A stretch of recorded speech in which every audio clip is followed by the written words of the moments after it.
Cette séance est dédiée à la linguistique juridique ou la jurilinguistique.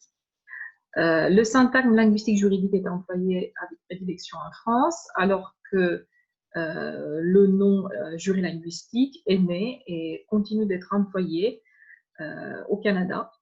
Les précurseurs de la linguistique juridique sont en France Jean-Louis Souriou et Pierre Lerat, notamment par leur ouvrage intitulé Le langage du droit, publié en 1975. Le précurseur de la jurilinguistique, on peut dire le père de la jurilinguistique au Canada, est le professeur Jean-Claude Gemard, qui en 1979 publiait dans la revue de traduction Méta un article intitulé La traduction juridique. Le terme jurilinguistique a été employé pour la première fois au Canada, toujours par le professeur Jean-Claude Gemard en 1982, dans l'ouvrage intitulé Langage du droit et traduction, essai de jurilinguistique, ou en anglais The Language of the Law and Translation, Essays on Jurilinguistics. En France, la jurilinguistique s'est transformée en linguistique juridique, et ceci notamment à partir des années 90, lorsque le professeur Gérard Cornu, éminent juriste français, a publié son ouvrage Linguistique juridique.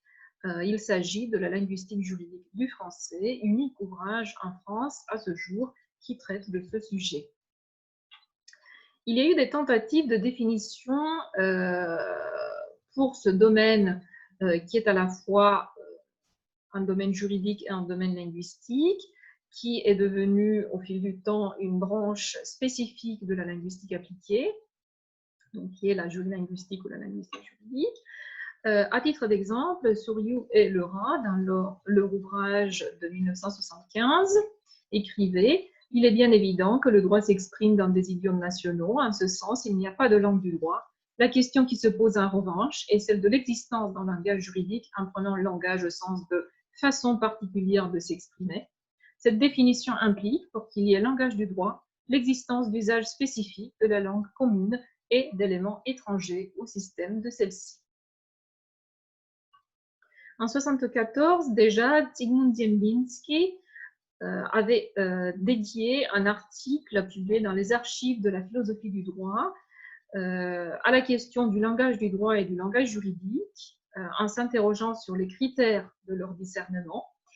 Ziembinski définissait le langage du droit comme étant le langage dans lequel sont formulées les lois, alors que le langage juridique était le langage dans lequel les juristes parlent du droit.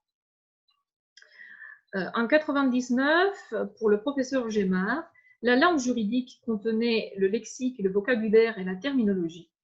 Le discours juridique était plutôt la manière de dire le droit, alors que le langage du droit portait sur le message dont le discours est porteur, sa forme linguistique et sa destination particulière.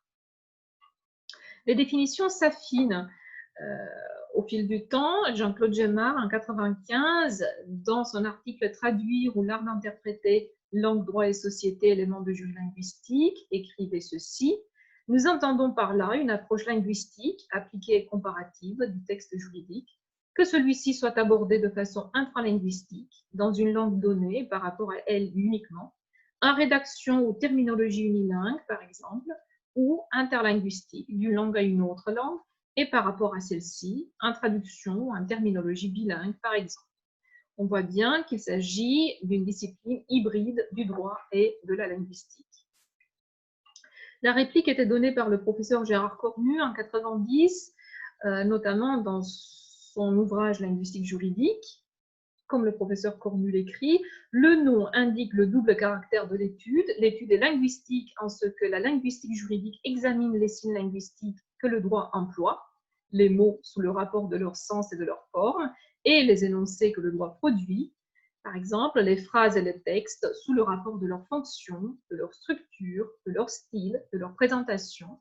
Cependant, l'étude est aussi juridique parce que le langage qu'elle observe est celui du droit et parce que juridique ou commun, le langage est parfois l'objet d'une règle de droit.